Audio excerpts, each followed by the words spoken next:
माना कि दिल्ली में G20 का आयोजन हो रहा है। माना कि आपको दुनिया के सामने भारत की ताकत, भारत की जो सांस्कृतिक खासियत है वो पेश करनी है। और मैं ये भी मानता हूं कि इसका मकसद भारत की खासियत पेश करना नहीं है। इसका मकसद भारतीय जनता पार्टी के लिए चुनाव प्रचार का एक और जरिया बनाना है। मगर सीधा सा सवाल, दिल्ली के अंदर जो गरीबी है, क्या केंद्र सरकार उसे छुपाने की कोशिश कर रही है? यह सवाल कोई और नहीं बल्कि कांग्रेस के नेता और वायनाड के सांसद राहुल गांधी उठा रहे हैं और उन पर भारतीय जनता पार्टी के प्रवक्ताओं ने हमला बोलना शुरू कर दिया है। क्या कह रहे हैं राहुल गांधी? आपकी स्क्रीन पर। Government of India is hiding our poor people and animals. There is no need to hide India's reality from our guests. Rahul Gandhi कह रहे हैं कि भारत सरकार जो है वो शहर के जो गरीब लोग हैं और जो जानवर हैं उन्हें छिपा रही है और ऐसा करने की उसे कोई जरूरत नहीं है। दोस्तों, ऐसे वीडियो सामने उभर कर आ रहे हैं जहां पर कुत्तों के साथ ज्यादती करके, बेरहमी करके उन्हें जो है फेंका जा रहा है डब्बों के अंदर, केजेस के अंदर। और इस तरह की ज्यादती, इस तरह का अत्याचार जो है, इस तरह की ढेरों तस्वीरें सामने उभर कर आ रही हैं। ऐसी तस्वीरें सामने उभर कर आ रही हैं जिसे देखकर आपकी रूह कांप जाए। कुत्ता तो बेजुबान जानवर है, वो प्रदर्शन भी नहीं करेगा, मगर इस शहर में ऐसे कई लोग हैं जो इस तस्वीर को देखकर विचलित हो सकते हैं। मगर G20 के नाम पर यह हो रहा है। आज आप देश के गरीब को छुपा रहे हैं, आप कुत्तों के साथ ज्यादती कर रहे हैं जो सड़क पर आवारा घूमते हैं। और यह पहली बार नहीं है, याद कीजिएगा जब डोनाल्ड ट्रंप गुजरात आए थे तब इसी तरह से बाकायदा दीवारें खड़ी कर दी गई थी, बैनर्स खड़े कर दिए गए थे गरीबी को छुपाने के लिए। चलिए मान लिया कि दिल्ली में आप 9 साल से सत्ता में हैं, आप वहां की गरीबी नहीं हटा पाए। गुजरात में तो आप 20 साल से सत्ता में थे, वहां की भी गरीबी आप नहीं हटा पाए, जिसकी वजह से आपको बाद में छिपाना पड़ रहा है। दोस्तों, मैं आपको बतलाना चाहूंगा कि ब्रूट नाम के जो डिजिटल प्लेटफॉर्म है उसने ये रिपोर्ट की है जिसमें वसंत विहार और उसके आसपास के इलाके के लोगों से बात की गई है। और वहां जो गरीब लोग हैं वो ये कह रहे हैं कि हमारे साथ जो बर्ताव है जानवरों से बदतर किया जा रहा है। कांग्रेस ने इस वीडियो का हवाला दिया है जो इस वक्त आपके स्क्रीन पर चल रहा है। और कांग्रेस की प्रवक्ता सुप्रिया श्रीनेत क्या कह रही हैं, मैं आपको पढ़ के सुनाना चाहता हूं। दिल्ली की रहने वाली रानी पूछ रही है, सरकार हमें कीड़ा मकोड़ा समझती है, हम इंसान नहीं है क्या? G20 की चकाचौंध और अपनी छवि को चमकाने के लिए मोदी सरकार ने इन गरीबों के घरों को ढकवा दिया है। मगर आपकी नाकामी की सच्चाई का पर्दाफाश तो हो चुका है मोदी जी। कांग्रेस ये सवाल खड़े कर रही है। मैं चाहूंगा कि डिजिटल प्लेटफॉर्म ब्रूट जो सवाल उठा रही है दोस्तों, वो सवाल आप इस रिपोर्ट में जरूर देखिए। देखते हैं। हम कोई जानवर तो नहीं ना, इंसान है ना। हम तो सामान की जरूरत पड़ी, अब ये झुग्गी है, पूरा सामान मिलता नहीं है यहाँ पे, है ना। थोड़ा सामान के लिए जाएंगे, इतनी बुरी तरह से बदतमीजी से बोलेंगे। भाई हम तो रोड पे ही रहते हैं, तो गाड़ी गुड़ी है जो हमारी रोड पे खड़ी रहेगी। कुछ सामान लाना 1 मिनट खड़ा, वो ट्रैफिक पुलिस वाला इतनी बदतमीजी से बोलेगा। हम इंसान नहीं है क्या? अब जॉब के लिए तो ये है कि देखो जा रहे हैं और नहीं जो है तो बैठेंगे, थोड़ा जॉब के लिए नहीं जा पा रहे। तो जाहिर सी बात है दोस्तों, गरीबों को हटाया जा रहा है, कुत्तों के साथ ज्यादती है। कुछ देर बाद मैं आपको बतलाऊंगा कि जिन विदेशी मेहमानों का स्वागत किया जा रहा है उनके स्वागत में किस तरह का बॉलीवुड का नृत्य पेश किया जा रहा है। मुझे कोई आपत्ति नहीं है, मगर इस पूरे मामले में भक्तों की क्या राय है, अंध भक्तों की क्या राय है, मैं जानना चाहूंगा। बहरहाल राहुल गांधी ने गरीबी पर सवाल उठाया कि आप अपने गरीबों को क्यों छुपा रहे हैं। तो भाजपा के विवादास्पद प्रवक्ता जो अक्सर अनर्गल बातें करते हुए पकड़े जाते हैं, मिस्टर पलटू राम गौरव भाटिया क्या कह रहे हैं आपकी स्क्रीन पर। विश्व में चर्चा भारत के जलवे की भी है और तुम्हारी गद्दारी की भी। यानी कि ले दे के वही टूल किट, राहुल गांधी जब भी सवाल करे उसे गद्दारी बताना, उसके बारे में अनाप शनाप बकना, यह इनका टूल किट बन गया है। दोस्तों, मैं फिर आपसे सवाल पूछना चाहता हूं कि गरीब तो हमारे देश के हैं ना, तो चाहे वो अहमदाबाद के रहने वाले हों या दिल्ली के रहने वाले हों, आखिर उन्हें क्यों छिपाया जा रहा है? तो ज्यादती कुत्तों पर है, ज्यादती गरीबों पर है और ऐसा लग रहा है कि दोनों में कोई फर्क नहीं है दोस्तों। मगर आज मैं आपके सामने एक और चीज पेश करना चाहता हूं, और वो पेश करने से पहले मैं आपके सामने कुछ नृत्य की विधाएं पेश करना चाहता हूं दोस्तों।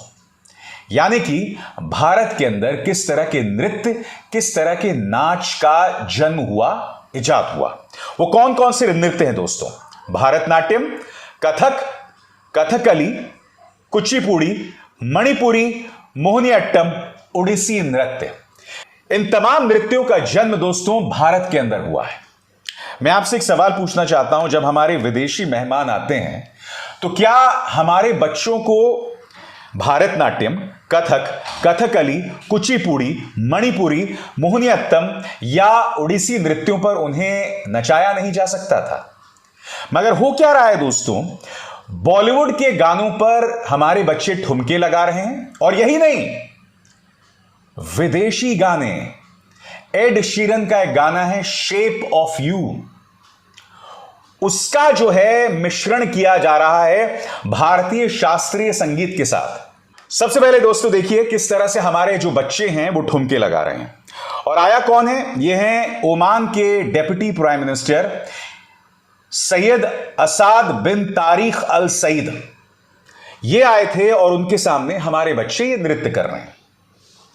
मैं फिर कह रहा हूं, भारतनाट्यम हो सकता था, ओडिसी नृत्य हो सकता था, मणिपुरी हो सकता था, मोहिनीअट्टम हो सकता था, बहुत कुछ हो सकता था। क्या इस नृत्य में किसी तरह की अश्लीलता है? नहीं दोस्तों। जो भी चीज को हमारे बच्चे छूते हैं वो अश्लील कैसे हो सकता है? बिल्कुल नहीं हो सकता। मगर क्या भारतीय शास्त्रीय संगीत पर या भारतीय नृत्यों पर हमारे बच्चे नहीं नाच सकते थे?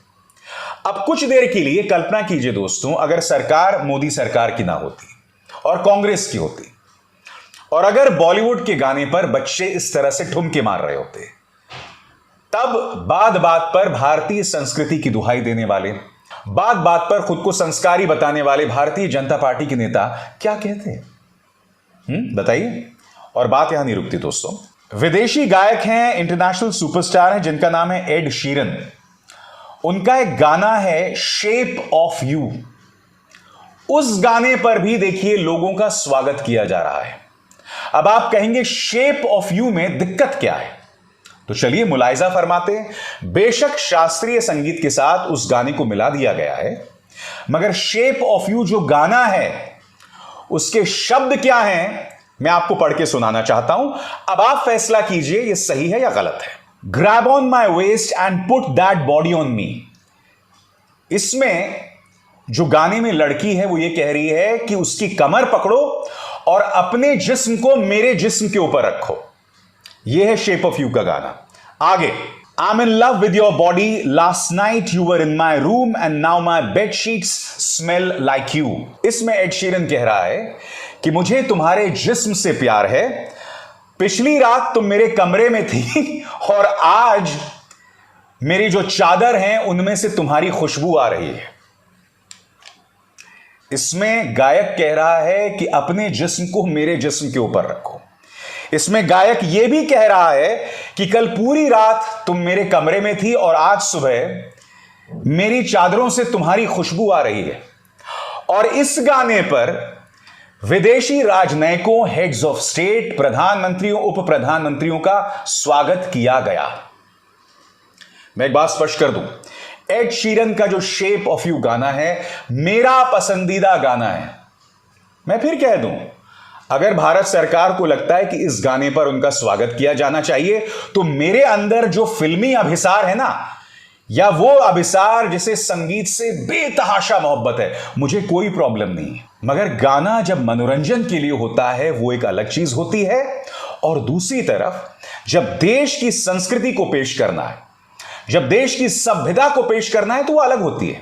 अब मैं आपसे एक सवाल पूछना चाहता हूं, क्योंकि आप में से कई लोगों ने एड शीरन के इस गाने को नहीं सुना है, मगर दो हिंदी के गाने हैं। एक गाना वो है जिसे आशा ताई ने गाया था, पिया तू अब तो आजा। या फिर एक और गाना है, हुस्न के लाखों रंग, ये बताओ कौन सा अंग देखोगे। कल्पना कीजिए अगर इस गाने पर स्वागत किया जाता तो आपको कैसा लगता। एड शीरन का गाना भी लगभग वही है। मैं स्पष्ट कर दूं, मेरा पसंदीदा गाना है एड शीरन का शेप ऑफ यू। मुझे बहुत मजा आया सुनकर। मगर जो पॉलिटिकल पार्टी बार बार संस्कार की दुहाई देती है, उसके दोहरे मापदंड यहां पर उभर कर आते हैं। अब आप बताइए, क्या स्कूल के बच्चों को बॉलीवुड के सॉन्ग्स पर ठुमके लगवाना सही था, या मोहिनीअट्टम, भारतनाट्यम, कुचिपुड़ी पर उन्हें नचवाना सही था? क्या एड शीरन के गाने पर, जिसमें वो कह रहे हैं कि भाई अपने जिस्म को मेरे जिस्म पर रख दो, मेरी बिस्तर से तुम्हारी खुशबू आ रही है, उस गाने पर उनका स्वागत करना चाहिए था या किसी और गाने पर उनका स्वागत करना था? इस सवाल का जवाब आपको देना चाहिए। और ये दोहरे मापदंड चीख चीख कर भारतीय जनता पार्टी सरकार को एक्सपोज कर रहे हैं। राहुल गांधी ने तो सिर्फ इतना सवाल उठाया था कि देश की गरीबी को छुपाया क्यों जा रहा है।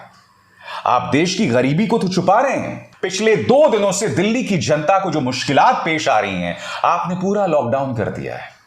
और मैंने पिछली बार भी कहा था, कॉमनवेल्थ गेम्स जब आयोजित हुए थे, तब एक अलग ट्रैक जो है कॉमनवेल्थ खिलाड़ियों के लिए तय किया गया था। उस कॉमनवेल्थ गेम में भी आतंकवादियों के हमले का खतरा था, मगर दिल्ली रुक नहीं गई थी। यहां पर 3 दिनों के लिए आपने दिल्ली को लॉकडाउन में डाल दिया है, क्योंकि कॉमनवेल्थ गेम्स में भी खतरा बना हुआ था। उस वक्त की सरकार ने ऐसा नहीं किया था। उस वक्त के आयोजन को लेकर दूसरी आलोचनाएं की जा सकती हैं, मगर कम से कम उस आलोचना से दिल्ली की जनता को इतनी समस्याएं पेश नहीं आई थीं, जो कि पिछले 2 दिनों में हम देख रहे हैं। और ये समस्याएं रविवार को भी जारी रहेंगी। क्यों? मजा आ रहा है? बताइए बताइए, मजा आ रहा है कि नहीं आ रहा है? अभिसार शर्मा को दीजिए इजाजत। नमस्कार।